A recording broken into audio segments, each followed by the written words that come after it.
Hi, I'm Chris Haig and this is the Fiddle Channel, and today we've got a special video on how to plan your learning for jazz violin using my videos.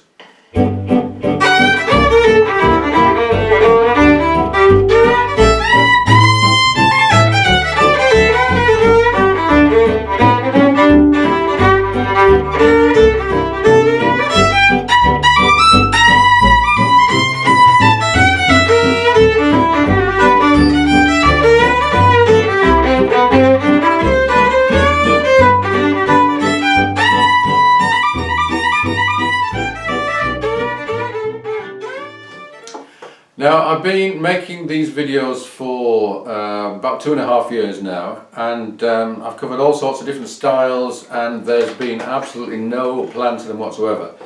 So I'm aware that if you are just starting out in jazz fiddle playing, or you are kind of trying to develop and you're trying to use my videos, then it's pretty hard to find what you're looking for. Because they're not arranged in any special way. So in this video, it's not a lesson so much as a guide to what is already there, and a few general words about how you are going to start with jazz and how you're going to develop with it. So first of all, a few questions, assuming you've never played jazz before and you're deciding, is it a good idea? You have to know that it's much harder than folk fiddle. So for example, you need to play in high positions, you need to understand some theory, you need to be able to improvise, you need to be able to memorize a chord sequence, and you are going to need to get hold of backing tracks and or other musicians to play with, because you can't do it solo. And none of that is the case with folk fiddle, so it's quite a lot more challenging than that.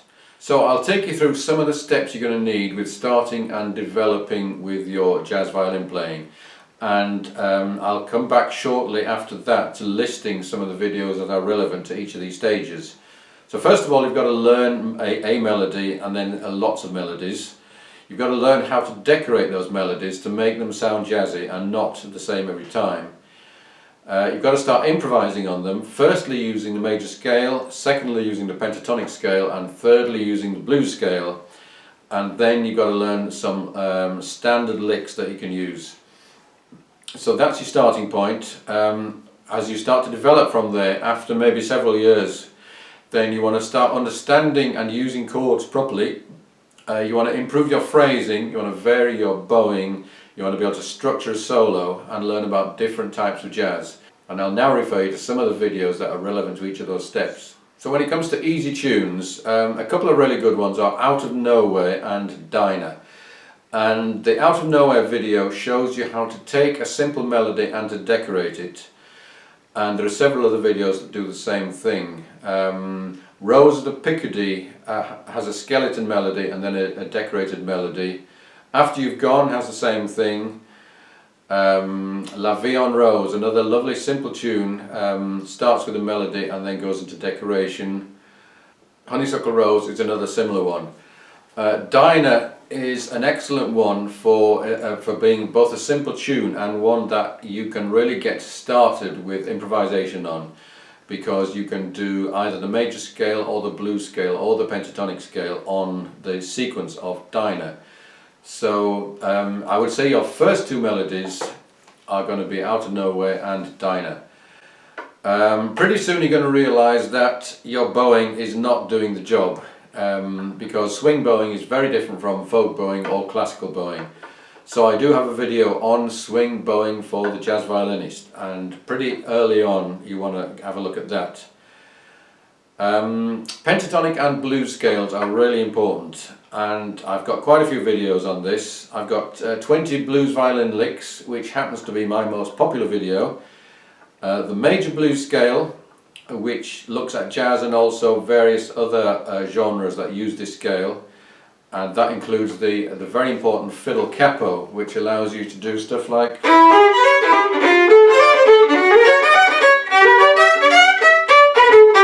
playing all sorts of different keys, any key in fact, using the same set of fingerings. There's a video on the minor blues scale. I've got blues in E20 licks and pentatonic scales in improvisation. All of those are going to be helpful. As you begin to develop your playing, you're going to want to use actual licks which you memorize and can use in different parts of the same tune or in lots of different tunes. And these are very often coming from famous recordings. So I've got 20 gypsy jazz licks for Dark Eyes, 20 licks from Stuff Smith, who is probably one of the most underrated jazz fiddlers. Nuage 20 licks, that's a great one for a nice slow thing. Sweet Georgia Brown 20 licks, a Minor Swing 20 licks, and the 1-2-4 lick, which is one of my favourites.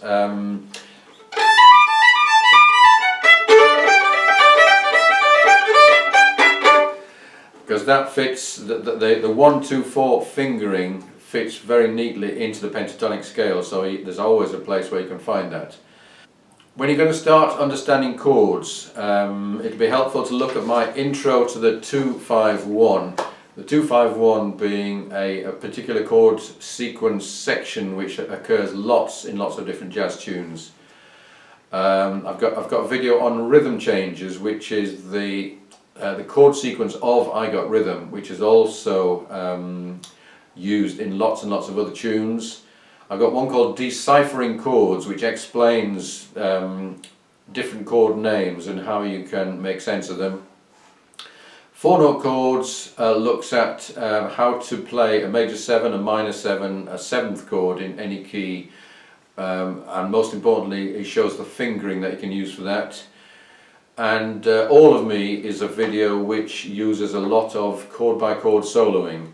So whereas a lot of my improvisation teaching is kind of bluffing using a single scale, All of Me is a good sequence for learning to play chord by chord.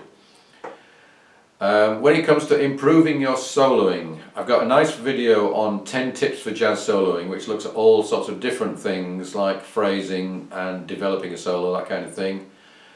I did Swing 42, which has lots of different approaches to soloing on that. Something similar with Lady Be Good, where I look at the internal melodies as a guide to soloing. So you follow these internal melodies and they kind of give you a skeleton to solo on. Autumn Leaves is a minor tune, and different minor scales and the 2-5-1 are both important in that one.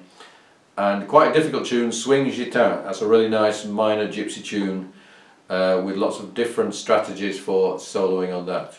If you like minor tunes, as I certainly do, we've got Song of Autumn, which is a lovely one, possibly the tune played as the Titanic went down. Chavalo Swing, a great gypsy minor tune, and Indifference, a minor waltz, and that one is just the melody. We've got some Latin tunes, Caravan, which goes from Latin into swing, Sway, and Besame Mucho, both great tunes. We've got some klezmer swing, we've got Buy Me a Bist of Shame and Goodbye Odessa, and they are both very popular type of tunes. Lulu Swing is a nice hard tune, Douce Ambiance, another minor tune, they're both good ones. I've got videos on specific techniques, and an interesting one on the 5 harmonic effects, stuff such as that kind of thing, and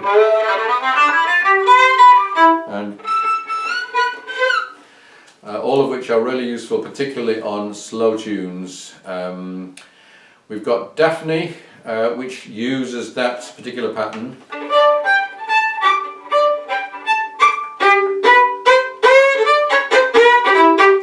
That one. A nice one on rhythm violin for gypsy jazz, and you'll find this a very useful thing if you can play behind a guitarist doing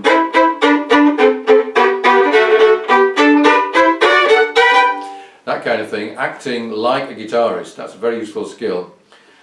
If you want to know about gypsy jazz in general, I did a video, a kind of a documentary video on the history of gypsy jazz. And there's much more to it than this being just the music of Django Reinhardt. And this video looks at where the music came from before Django and where it went after Django. Of course, I've also got, apart from these videos, I've got an exploring jazz violin book, a beginning jazz violin book, and based on the exploring book, there's a Music Gurus video course, which you can find online. You should definitely listen to not just Stefan Grappelli, but also Joe Venuti, Stuff Smith, Jean-Luc Ponty, Didier Lockwood, and lots of others. And the more you listen to other players, the better your playing will get, and the more well informed you'll be. It's important to think about where you're going to play and who you're going to play with. And there are lots of gypsy jazz bands around, and most of them are stuffed with guitarists, and fiddle players are always welcome. So go along to a jam session, and with a bit of luck there'll be one somewhere near you. Mainstream jazz players will view a violinist with suspicion, which is one of the reasons why violinists often gravitate straight to gypsy jazz. But there are, of course, other forms of jazz which a fiddle player can find their way into if they want. Where to get your repertoire? There's a Django fake book, which is quite easy to get hold of. There's lots of YouTube backing tracks which are useful, all free of course. iReal Pro is a phone app for which you can download a whole load of backing tracks in gypsy jazz. And on Patreon I've got a gypsy jazz collection which has, I can't remember how many, but some of those gypsy jazz standards. So there's lots to keep you busy. In fact, just going through all these videos would probably take the best part of a year, and by the time we got to the end of that I've done lots more. So I hope this is some use in helping you to make sense of where all these videos are, what they do. And I'm going to post the text of all of this on my Patreon page, which has lots of other information and quite a lot of videos which are not available on YouTube. So do check me out there if you're interested.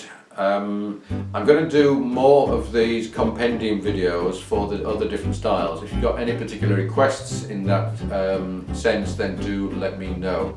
Hope you found this useful, and I'll see you again soon.